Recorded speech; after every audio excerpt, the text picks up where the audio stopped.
Este projeto correu muito bem porque a administração do Sr. Serralves, a doutora Ana Pinho, se empenhou muito e a sua equipe, primeiro, em estabelecer um programa claro, depois apoiar muito a construção, o processo complicado no centro de concursos, de decisões, de financiamento, etc.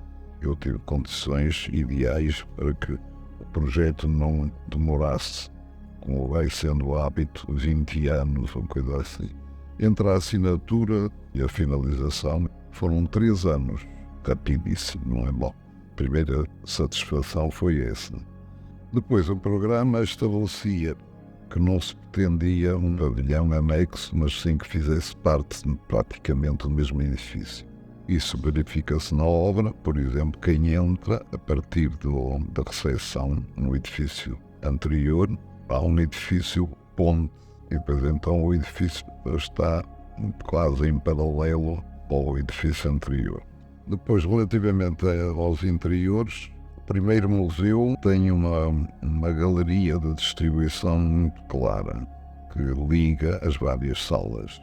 Atravessando essa galeria do primeiro edifício, a pessoa não se apercebe de que entrou noutro edifício. Aí não existe essa galeria de distribuição. Portanto, as salas comunicam entre si, têm dimensão diferente, o edifício tem 3 pisos, portanto, os 2 pisos superiores para a exposição e o piso de baixo para arquivo. 3 comunicações verticais nos 2 extremos e no centro. Tem a ver com regulamentos de segurança e também com o próprio conceito de distribuição não tão esquemático como é no primeiro edifício. Esses foram os aspectos principais do ponto de vista do funcionamento do edifício e também da sua expressão. Depois havia um condicionamento, o facto do parque, que está classificado e tem espécies classificadas, e portanto o edifício tinha que se introduzir sem grande perturbação entre as árvores. É o que explica estas torções que encontramos em plano, para que não se fosse obrigado a tirar ou a transferir para outro local árvores classificadas, não é? E estas foram as coisas principais, os condicionamentos principais de interior e de exterior inserção no parque. Depois havia aspectos muito favoráveis, como há um percurso de serviço que serve os 2 edifícios. E abre-se também uma alternativa, também foi pedido, de fazer o acesso não através do museu, mas diretamente para o parque.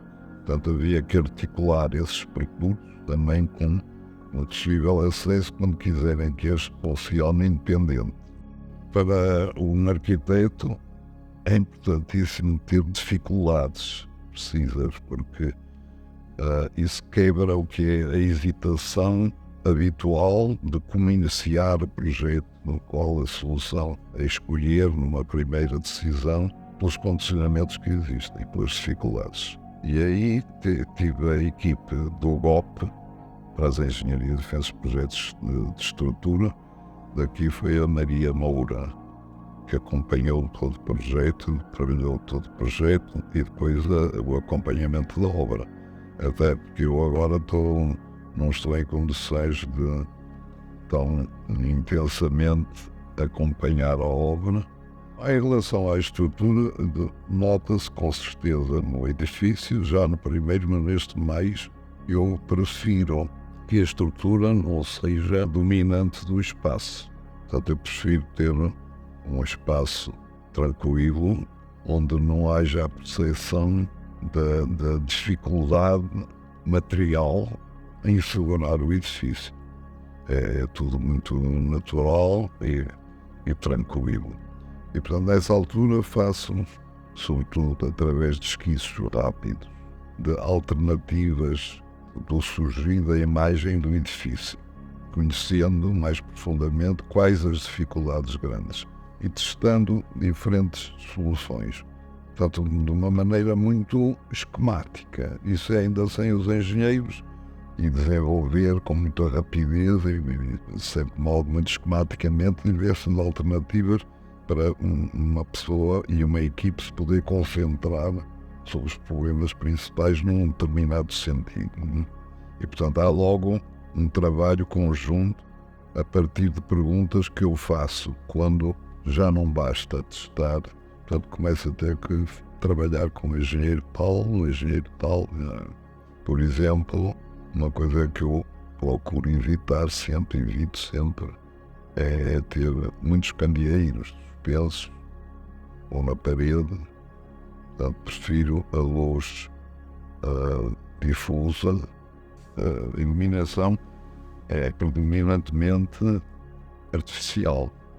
Isso tem a ver com esse elemento, a luz natural, vai ritmando o percurso e com as variações de iluminação que enriquecem o espaço num edifício, de acordo com o significado de cada setor, de cada zona. E, portanto, o que há é uma sequência de aberturas. Portanto, não é que esteja ausente a luz natural, mas não é intensa em todo o espaço. Mas quando se faz qualquer dos percursos, sempre se encontra aqui, acolá e tal, uma janela que estabelece a ligação com o exterior. Portanto, nunca se perde a noção de como o edifício se implanta naquele terreno. Depois disso, o trabalho dos tetos baseia-se em dois aspectos. Um é a qualidade da luz, mas também ali é tudo luz indireta, não é? A articulação disso com o ar-condicionado, o tratamento de ar.